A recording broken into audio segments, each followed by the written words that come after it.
Welcome back, guys, thanks for joining me.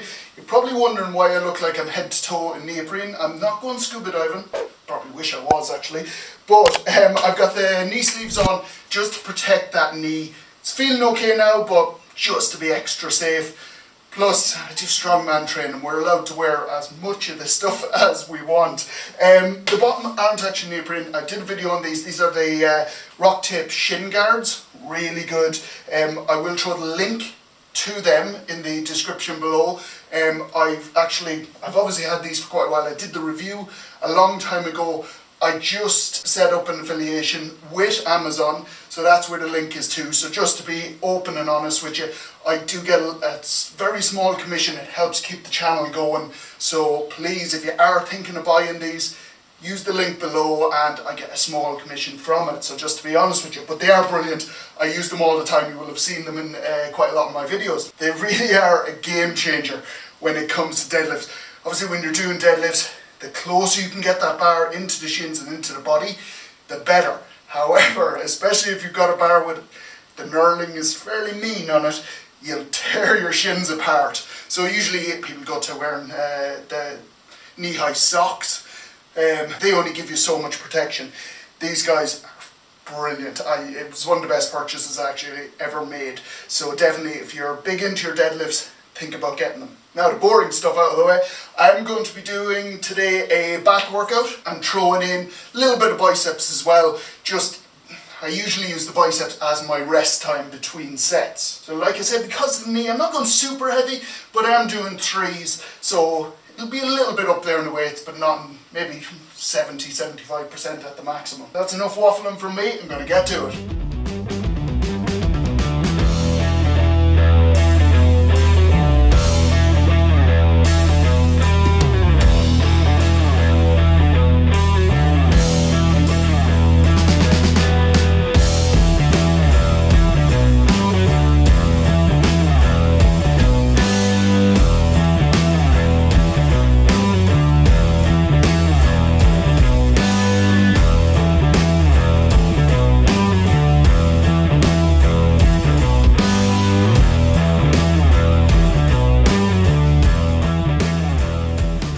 One of the things you'll notice is that I'm doing a snatch grip deadlift. So most people out there, you will have seen your traditional, your conventional deadlift, which is the feet are quite close together and usually toes pointed forward, hands on the outside. The alternative to that is the sumo deadlift, which hands are on the inside, feet are quite wide.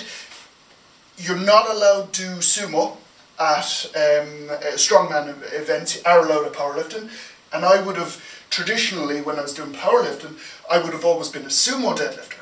Now I know there's probably half of you out there who go, oh, that's not a proper deadlift. But that argument aside, that's what I used to be doing. And I did that because the adductors are quite strong, so the inner thighs, and that really played to strengths. As well with the sumo, you're able to sort of get the back a lot straighter before you start your lift, which is obviously is a good thing as well.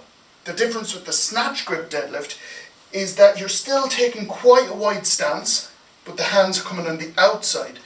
Now, one of the things you need is quite strong lats for this position, because you really need to be able to lock that back in, engage properly, which is a lot harder when your hands are wider.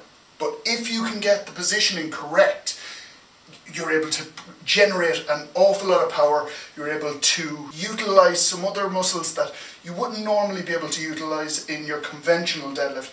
And it will suit some people, won't suit other people. It's one of those to give a try if you're struggling with your deadlift. And again, I will get a tutorial. I've got a list of tutorials that I need to get up, but I will do a proper tutorial on how to do the snatch grip deadlift. So stay tuned for that as well.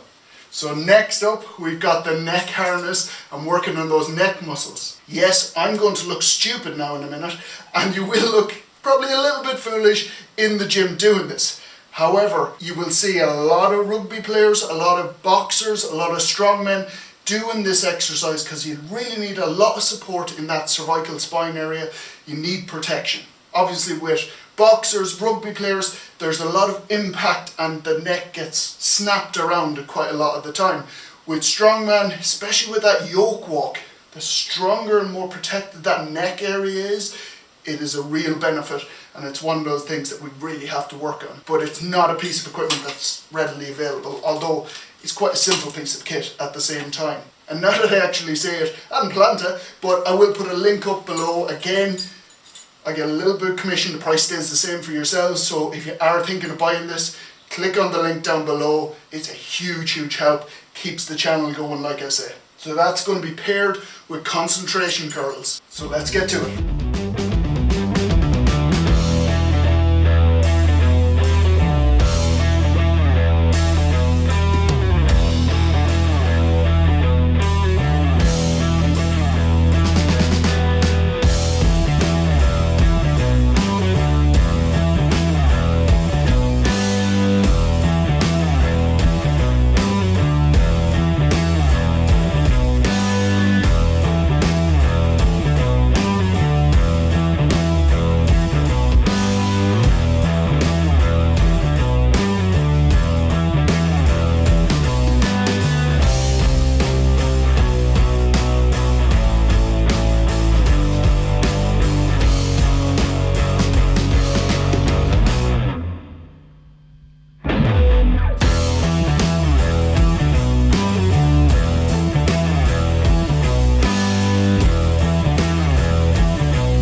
Alright, so we're nearly there. On to the last set. Just 2 exercises, which is the back extension, which is a brilliant move for building up that lower back. It's a great rehab move as well. And I've got that paired with 21s or 7s, depending on what you call it yourselves, for the biceps.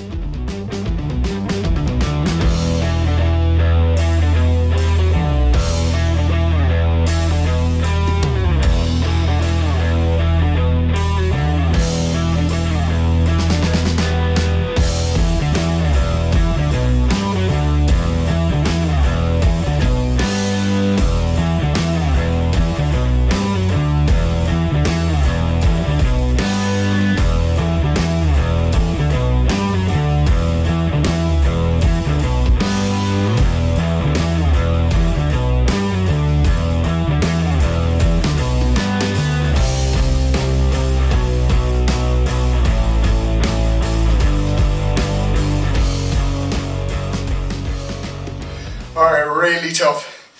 So it's one of those moves that you're trying to burn out every last bit out of the biceps. You will start to lose form. Losing form to a point is okay. If you're really struggling and you need a little bit of assistance to bring that up, you don't want to be swinging or anything like that. But if your form isn't exactly perfect on that last set, that's sort of okay, as long as you're not risking injury. I will put up the tutorial on how to do that move, so check it out and have a look at those links to the different products that I mentioned earlier on down in the descriptions. Like I say, please, if you are going to go purchasing one of them, please use the link below. It helps me so much. Thanks for joining me. Please like the video, subscribe, and I'll see you in the next one.